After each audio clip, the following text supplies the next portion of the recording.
গত পর্বে আমরা রাজকাহিনী উপন্যাসের হাম্বির পর্যন্ত পড়েছিলাম। এই পর্বে হচ্ছে হাম্বিরের রাজত্ব লাভ। চলুন দেখি হাম্বির কিভাবে রাজত্ব লাভ করে। হাম্বির এখন আর শুধু হাম্বির নয়, ভগবান একলিঙ্গের দেওয়ান মহারানা হাম্বির। নামটা শুনতে যতখানি, হাম্বিরের রাজত্ব কিন্তু ততখানি ছিল না। থাকবার মধ্যে ওই কৈলরের কেল্লা আর তার পাশের খানকত গ্রাম আর 2000 মাত্র রাজপুত সেপাই। মেবারের মহারানা এখন ঠিক যেন একজন তালুকদার। এদিকে দিল্লির বাদশাহ মোহাম্মদ খিলজির হয়ে মালদেব তখন চিতরে বসে মেবার শাসন করছিলেন। চিতর থেকে প্রায় 20 কোষ দূরে কৈলরের কেল্লা। কোনো কোনো দিন আকাশ পরিষ্কার থাকলে কৈলরের থেকে পাহাড়ের ওপর চিতরের কেল্লা ঠিক যেন একখানি জাহাজের মতো আকাশ সমুদ্রে মিশে গিয়েছে এমন দেখা যেত। হাম্বির লক্ষ্মী মায়ের সঙ্গে কেল্লার ছাদে উঠে লোক যেমন ঠাকুর দর্শন করে ঠিক তেমনি চিতর দর্শন করতেন। সেই সময় সূর্যের আলোয় সকালবেলা সোনার আকাশপটে রাজপ্রাসাদের পাথরের দেয়াল, দেব মন্দিরের সোনার চূড়ো নিয়ে পাহাড়ের ওপর চিতরের কেল্লা ধীরে ধীরে ফুটে উঠত। হাম্বির বলতেন, ওই দেখো মা, আমার জাহাজ দেখা গিয়েছে। রানীমা বলতেন, জাহাজ তো তৈরি আছে রে, তুই যদি ঘুম দিতে থাকিস তাহলে তোর জাহাজ সে বেদখল হবে। হাম্বির বলতেন, এ জাহাজ মারে কার সাধ্য মা? হাম্বির যে ঘুম দিচ্ছিলেন না এই কথাটা লক্ষ্মী রানী অল্প দিনেই জানতে পারলেন। সেদিন ছিল দিওয়ালির পূজা। সন্ধ্যাবেলা হাম্বির এসে মাকে বললেন, মা, দেওয়ালির আলো দেখবে তো ছাদে এসো। রানীমা হেসে বললেন, আচ্ছা তুই এত বড় হলি তবু মায়ের সাথে তামাশা করার রোগটা গেল না তোর, তাই না? এই মাঠের মধ্যে দিওয়ালির আলো কোথায় পেলি বলতো? এই কি তোর চিতন নাকি রে যে ঘরে ঘরে লোকে আলো দেবে? আরে মা, দেখবে এসো না। এই বলে হাম্বির লক্ষ্মী রানীকে নিয়ে কেল্লার ছাদে উঠলেন।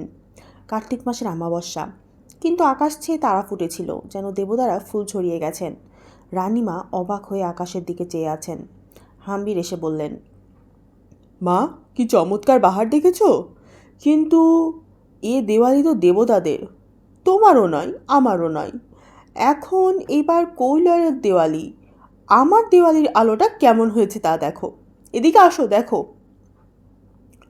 রানীমা চেয়ে চেয়ে দেখলেন কৈলরের কেল্লার চারিদিকে পাহাড়ে পাহাড়ে আলো জ্বলছে। গ্রামের পথে মাঠে ঘাটে দিকে দিকে লক্ষ লক্ষ প্রদীপ, যেন তালার মেলা আলোর জাল।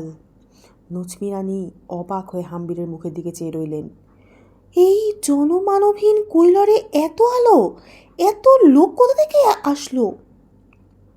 ওই যে পাহাড়ের দিকে দেখছো, ওই সব আলো ভিলেরা জ্বালিয়েছে। আর যে গ্রামের দিকে দেখছো, এইসব আলো তো গ্রামবাসীর দেওয়া। এত প্রদীপ, এত তেল তুই বুঝি চিতর থেকে আমদানি করলি? হুম, শুধু চিতর থেকে নয়, সমস্ত মেবার থেকে। শুধু প্রদীপ আর তেল, আর প্রদীপ গড়বার কুমোর, তেল জোগাবার তেলও আমদানি করেছি। ওই দেখো, কুমোর পাড়ায় মশাল জ্বলছে, যাত্রা শুরু হলো। ওই যে শোনো, তামুলি পাড়ায় ঢোল বাজছে, এক্ষুনি সং বের হবে। ওই যে মহাজনপটিতে নহবত বাজলো, তোপখানে বোমা ফাটলো। দেখছো মা, হাম্বির তালাও ঘিরে ব্রাহ্মণের মেয়েরা কেমন প্রদীপ দিয়েছে। কি আশ্চর্য! এই যে নগর বসিয়ে ফেলেছিস! আমি বলি বুঝি তুই বসে বসে কেবল ঘুমই দিচ্ছিস, কিন্তু ভিতরে ভিতরে তোর এত বুদ্ধি! যাই হোক মা, এখন আমার এই নগরের একটি ভালো নাম বেছে দিতে হবে। লক্ষ্মীপুর নামটা কেমন বলো তো?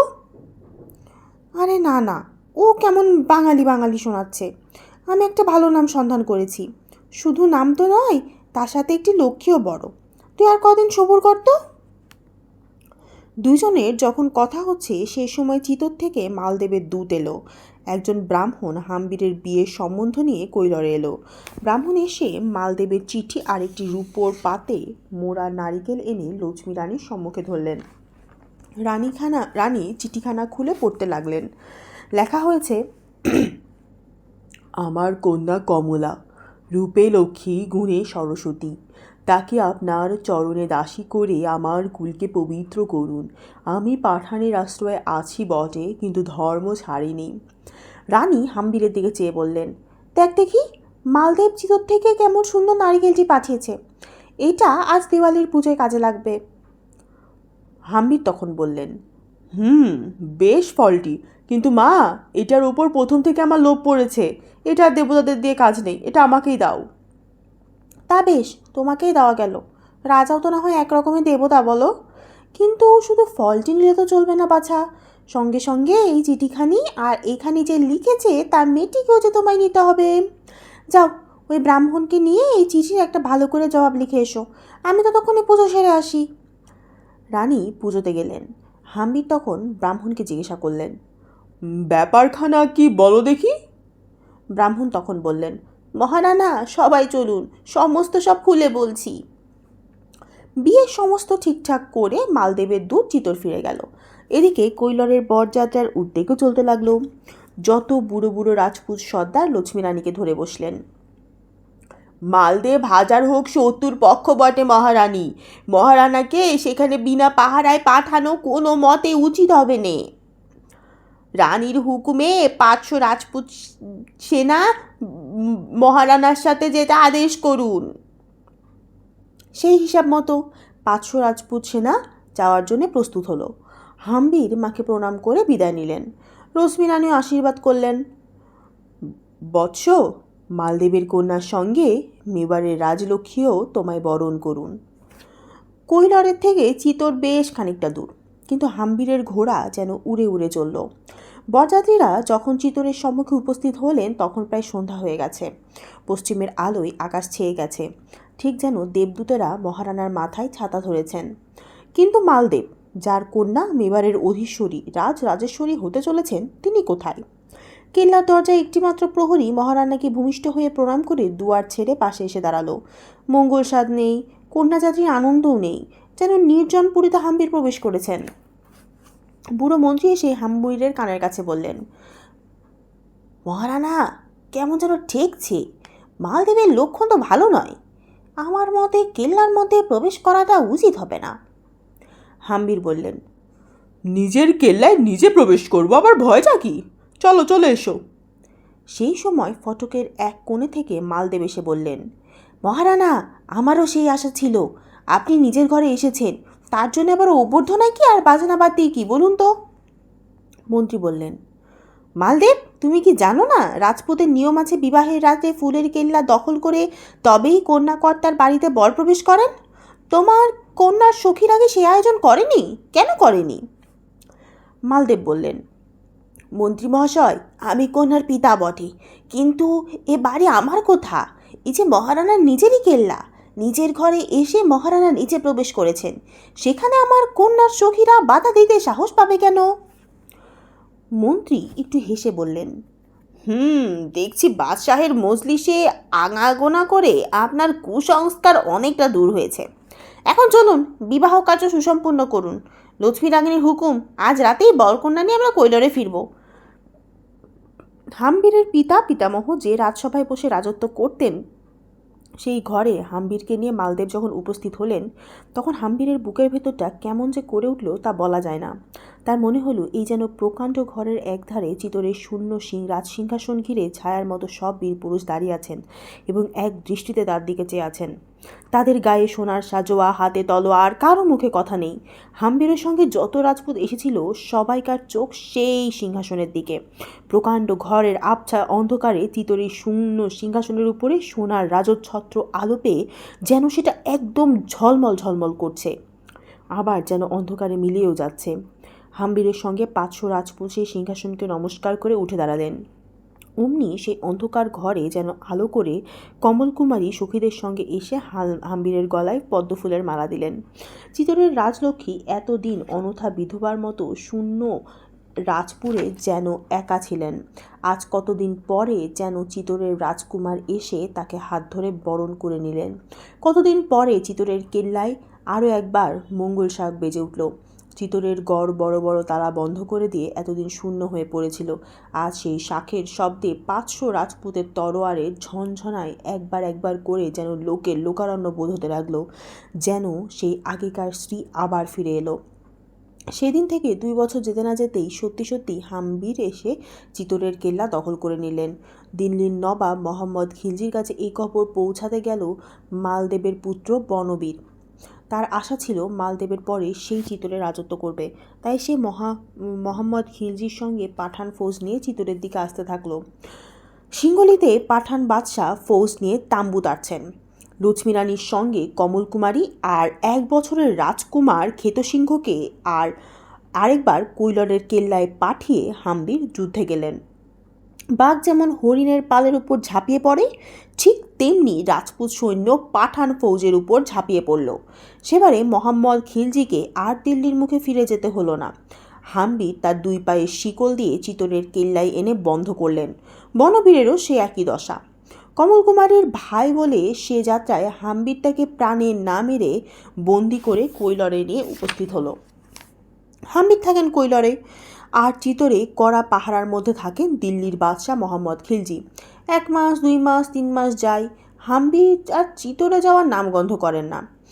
একদিন লক্ষ্মী রানী তাকে ডেকে বললেন, হ্যাঁ রে, তুই ওই পাঠান বাদশাকে চিতর ছেড়ে দিলি নাকি? যেখানে তোর রাজ সিংহাসন, সেই চিতর ছেড়ে কৈলরে এসে বসে থাকা কি আর তোকে সাজে রে? তোর রাজা হয়ে রাজ সিংহাসনে বসবাস করার ইচ্ছে নেই? হাম্বির বললেন, মা, চিতরের সিংহাসনে বসতে হলে কি চাই তা তুমি জানো? শুধু মুঞ্জ ডাকাতের হাত থেকে চিতরের রাজমুকুট কিংবা পাঠান ফৌজের কাছ থেকে চিতরের গড়টা কেড়ে নিলে তো বাপ্পা রাওয়ের সিংহাসনে বসা যায় না। ভবানী মায়ের হাতের খাড়াখানি না যতদিন সন্ধান করে পাওয়া যায় ততদিন রাজা হওয়া যাবে না মা।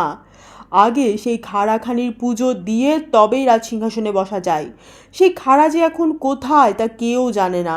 কেউ বলে পাঠানরা নাকি লুট করে নিয়ে গেছে, কেউ বা বলে রানী পদ্মিনীর সঙ্গে সেই খাড়াও চিতার আগুনের ছাই হয়ে গেছে।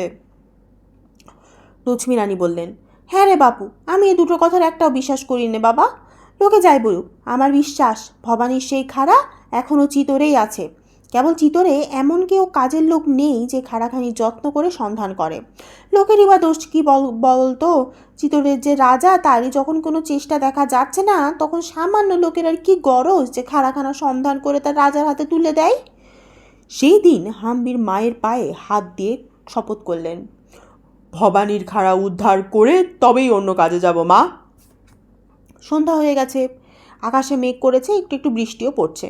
হাম্বির এবং কমল কুমারী দুজনে লুকিয়ে চিতরের কেল্লায় এসেছেন, গ্রামবাসীর চাষাচাষির সাজে। কমল কুমারী পথ দেখিয়ে নিয়ে যাচ্ছেন, আর হাম্বির তার সঙ্গে গায়ে একখানা মোটা কম্বল জড়িয়ে মস্ত পাগড়িতে মুখের আধাখানা ঘেটে গুটি গুটি চলছেন এবং বরাবর যেদিকে শ্মশান সেদিকে যাচ্ছেন। আকাশ দিয়ে কালো কালো মেঘ হু হু করে পূর্ব পশ্চিমে ছুটে চলেছে।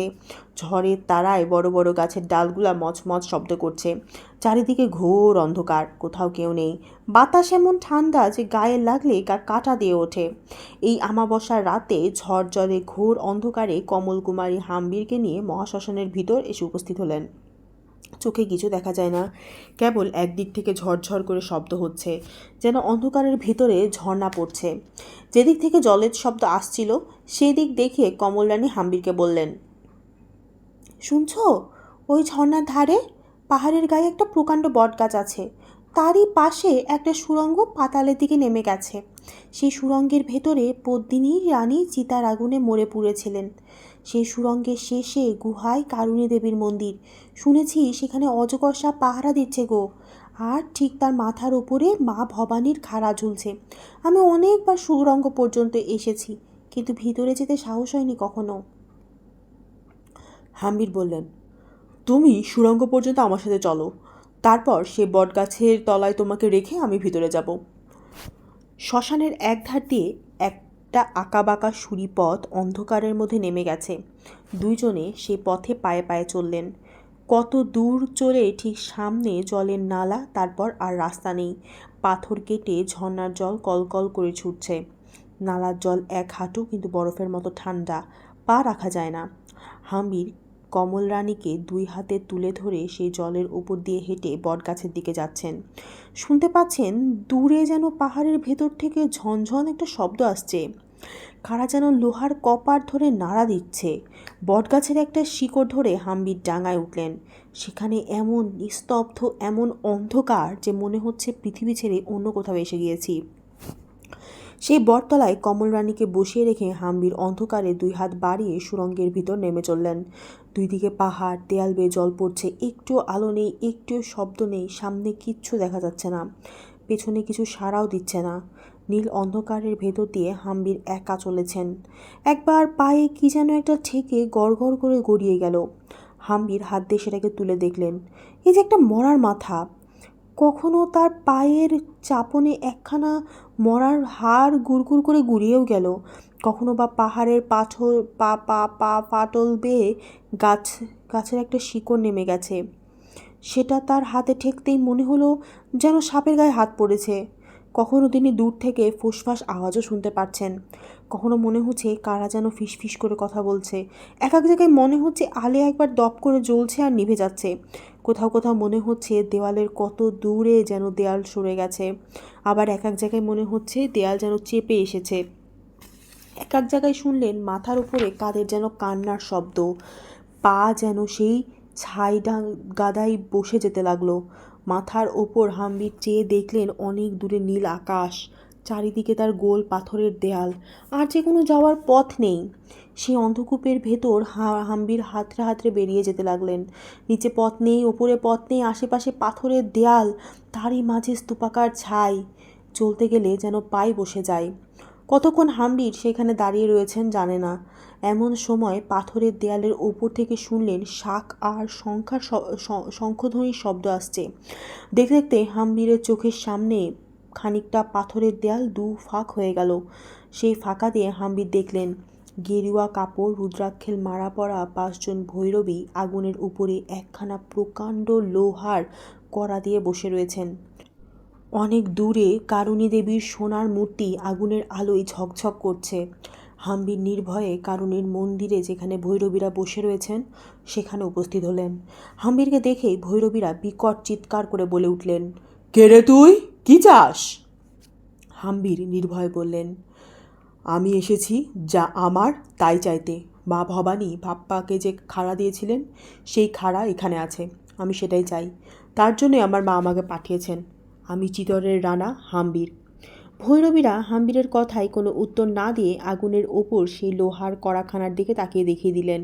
হাম্বির ছুটে গিয়ে যেমন ওই কড়াখানার ভেতরে হাত দিয়েছেন, অমনি কোথায় সেই আগুন, কোথায় সেই কড়া, কোথায় বা সেই ভৈরবীর দল? হাম্বির দেখলেন ভবানীর খাড়া হাতে তিনি কমল রানীর কাছে এসে দাঁড়িয়েছেন। আর অজগর সাপের মতো খানিকটা ধোঁয়া সেই সুড়ঙ্গের মুখ থেকে বেরিয়ে চলেছে আস্তে আস্তে। হাম্বির ভবানীর খাড়া হাতে সেদিন চিতরের রাজ সিংহাসনে উঠে বসলেন। সেদিন সমস্ত রাজস্থানে জয় জয়কার পড়ল।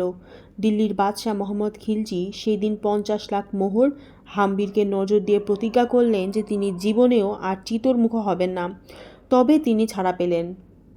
কমলকুমারী হাম্বিরকে ভবানীর খাড়াখানির সন্ধান দিয়েছিলেন বলে হাম্বির তার কথায় বনবীরকে ছেড়ে দিলেন এবং কৈলরের কেল্লার নাম রাখলেন কমলমীর।